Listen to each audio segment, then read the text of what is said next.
Tonight, there is nowhere you need to be, nothing you need to finish, no messages waiting for an answer, no clock you need to watch, no reason to hurry. For the next little while, the modern world can wait. So settle into wherever you are. Let your head rest comfortably. Allow your shoulders to become a little heavier, and simply listen. Because tonight, we're going somewhere else, not to another country, not even to another continent, but almost 2,000 years into the past, to a city of stone and marble, a city of fountains, temples, crowded streets, quiet courtyards, flickering oil lamps, and distant voices. Tonight, we are going to Rome, not the Rome you know today. There are no cars here, no electric lights glowing behind apartment windows, no engines in the distance, no illuminated signs. Instead, somewhere outside, an oil lamp burns quietly beside a doorway. The flame moves gently whenever the night air passes through the narrow street. Most of the city is asleep, but Rome is never completely silent, even at this hour. Somewhere in the darkness, you can hear footsteps against stone, slow, unhurried, then silence again. Farther away, perhaps near one of the larger streets, a wooden cart moves through the city. Its wheels roll heavily across the uneven paving stones. For a few moments, the sound grows louder, then gradually disappears. The city becomes quiet once more. Above the rooftops, the sky is remarkably dark. There is no glow from a modern city to hide the stars. Thousands of them stretch above Rome, and beneath those stars lies one of the largest and most extraordinary cities of the ancient world.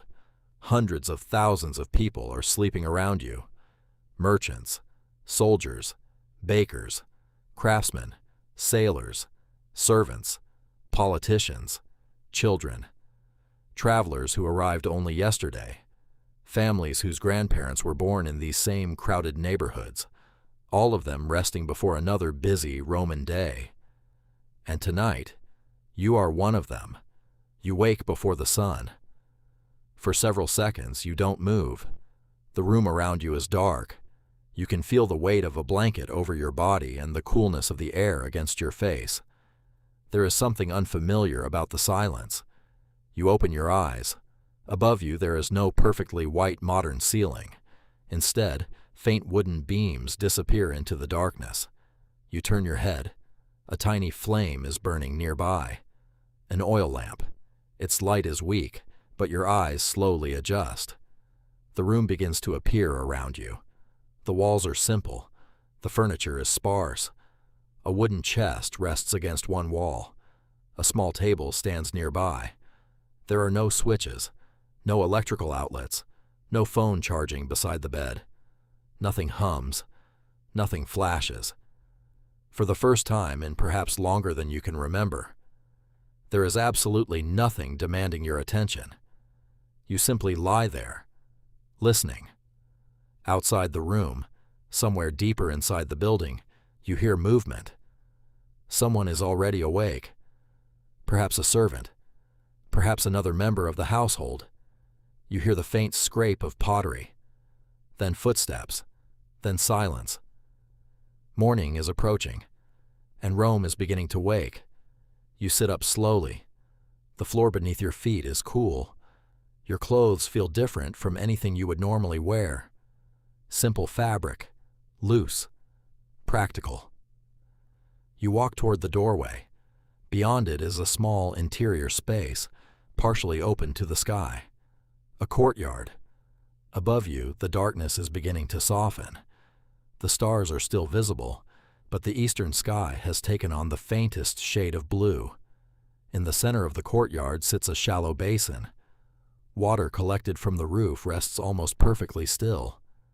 For a moment, it reflects the sky. You kneel beside it. The water is cold against your hands, very cold. You splash some gently across your face. There are no long morning routines here. No hot shower waiting behind a glass door. No coffee machine beginning to hiss in the kitchen. The day begins simply, with water, with light, and with the sounds of the city returning. A little later, you step outside. The street is narrow, much narrower than the streets of a modern city. Buildings rise closely on either side. Some are only 1 or 2 stories high. Others tower several floors above the street. Shutters remain closed over many windows, but here and there, doors are beginning to open. A man carries a basket from one building. Someone sweeps dust from a doorway. Farther down the street, a small shop is being prepared for the day. And then you smell it. Bread. Fresh bread. Somewhere nearby, a bakery has been working since long before you woke. The smell drifts between the buildings, warm, familiar, almost strangely comforting. You follow it. The street beneath your feet is made from large stones, worn smooth in places by years of traffic. The city has been walking across these stones for generations. You pass a fountain. Water flows steadily from its spout. A woman fills a container. 2 men speak quietly nearby. You don't understand every word, but somehow, none of it feels threatening. It simply feels like morning, a city beginning another ordinary day. And perhaps that is the strangest part of being here. To you, ancient Rome is history, something from books, something preserved behind museum glass. But to everyone around you, this is simply Tuesday. They don't know they are ancient. They don't know their buildings will one day become ruins. They don't know that people thousands of years in the future will study the objects they use every day. They are simply living, buying breakfast, opening shops, complaining about work, meeting friends, trying to earn money, trying to get home before dark. The same small concerns that fill human lives in almost every century. You continue walking. The sky above the rooftops is becoming brighter now. And then